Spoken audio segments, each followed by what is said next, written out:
maybe you could share like what prompted us to go down to the march on the DNC. Yeah, for sure. So back in 2020, the crazy year of 2020, um, many people probably remember the George Floyd protests that in many cases became riots, which was largely led by the far left. And since then, things have kind of died down. You haven't seen those types of protests that devolved into riots for a while. But ever since October 7th, we've seen the Free Palestine movement that's gained a lot of steam, that has attracted a lot of parts from the far left, that had some overlap with Antifa and parts of BLM and stuff like that. So when we got word that the DNC was going to be in Chicago, since we're both here, we're like, we definitely got to make sure we go to the DNC to see what kind of protests and marches actually show up. It should be interesting to see, but also potentially dangerous because things had really spiraled out of control. And apparently it wasn't just us that were worried that things could get out of control, because I had never seen such a police presence. Yeah. And it was circulating all across media that people were expecting things to potentially get really nuts. And thankfully things didn't get too crazy. I mean, there was an incident outside the Israeli consulate downtown, but nothing too severe. But even the protests or the march that we got to see, 2 days of it, there were certainly multiple times where we thought something could kick off, where people were screaming at each other and maybe a fight would start, including something as simple as a person holding an American flag that almost incited some people, which was fascinating to see. But overall, I think the purpose for us, or at least for me, is to see what is this movement actually about. Where do they fit within the left? Yeah. And the most fascinating part for me was to see how many parts of the left were, if they weren't necessarily opposed to the Free Palestine movement, they were upset that they weren't being included enough into it, that it was too much focused on a war that's happening halfway across the globe, and they're not paying attention to leftist policies here at home. So yeah, I was expecting, I guess, more solidarity from the left, because that's a word that they love to use, but I didn't quite see it. So yeah, it was interesting. Yeah, it was. And I think like another part of this exercise is that I think people forget that protests have material impact. And they're the ones that are visible are well funded. So they have a lot of capital. They have a lot of formal support, some informal support. People would likely be surprised at who supports some of these protests or who funds some of the edgier groups that show up. Not just the opposition, but some of the edgier groups on the left that might cluster around the idea of Palestinian interest. Yep. And then, somebody said to me, "Oh, how can you platform these people?" Excuse me, I'm not platforming anybody. This march was on public property, which is protected by the First Amendment. And it was provided a great deal of security in the form of Chicago law enforcement. And Chicago, what PD was securing the march on the ground and from the air. All right. So in America, I need not platform somebody who is protesting in public space. Americans have the platform. It's available to them. Mm-hmm. And our assumption was merely, will the march be disruptive? And then beyond that, what is the rhetorical structure?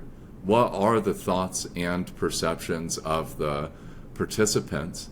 And, maybe we could arrive at some conclusions of how disruptive this might be. One of the early challenges that we're seeing is that Palestinian political action is not a new activity in America. One of the lead organizations, USPCN, I believe they're called, was founded in the late 90s. And it's safe to say that they've raised more money in the last 10 months than the previous, or oh my goodness, 10 months. We're like at month 11 heading into 1 year in this war. So it's safe to say they've raised more money during the year of this war than the previous 24 years. That's remarkable. That's something that we thought was worthy to pay attention to. And then the reason that we gave an open platform to the march is because, one, they already had an open platform, and it was a protest that was designed to disrupt an international event, the Democrat National Convention, which didn't used to get that much attention. And then, two, where is this movement heading? Will it be effective? Who's participating? What are their beliefs, values, thinking, etc.? And I think we did a great job, and I think people will see that through the course of us putting this footage out. Yeah, definitely, and I'm certainly interested in covering it moving forward because yes, I've seen some of the smaller marches that they did throughout the year here in Chicago. I also caught a couple marches in New York City and Manhattan, but this was at the DNC. It was a completely different level. There had been nothing like this around the country, and I think part of the hype of like why people were so concerned about the DNC here in Chicago was because back in '68, the last time, I don't know if it was the last time the DNC was here, but that was a particular time when the left really kind of went nuts. Things got really crazy in Chicago. And Chicago has a unique presence of the far left compared to a lot of other places. That was like, if things are going to boil over, this might be the place that it happens. But it's one of those things. If 99% of those people that are going to one of these protests or marches, they have no interest in stirring things up, all it takes is one provocateur, and that's how things can spiral out of control. So, I don't think people should ignore it and be like, oh, well, clearly it wasn't a big deal because nothing really got out of hand. But it's like, unless you see how many times it got close to getting out of hand, people still need to pay attention to it. And also, I think it happened at a time when the war in Gaza there wasn't like a recent escalation. So it's like, if that would have coincided the same point, could that have made things worse? Right. No way of knowing. But and the march still persists every Saturday and sometimes other days during the week in Chicago since October, which obviously isn't getting media. So we basically provided the richest, most differentiated coverage of this protest in the world. And it's hard for people to imagine, but Chicago has its own school of thinking and traditions on the left, and which has created a contentious political environment locally.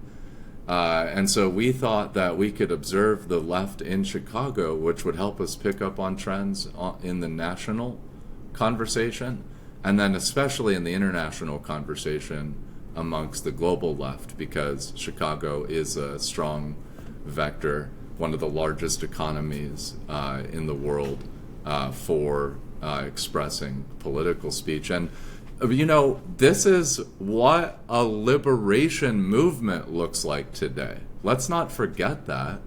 This is liberation politics today. So I think that it's important to help people see how liberation has evolved. And maybe we can critique the movement and the speech and some of the different expressions directly rather than through propagandized straw man arguments. Yeah, definitely. And any amount of coverage it's gotten elsewhere, it's usually in small snippets, especially if it's something you only see either by local news or corporate media. We haven't seen anyone do a lot of in-depth stuff, or at least I haven't. Maybe it exists, but if it is out there, it's not getting enough attention. So hopefully, we can give proper attention to it. Exactly.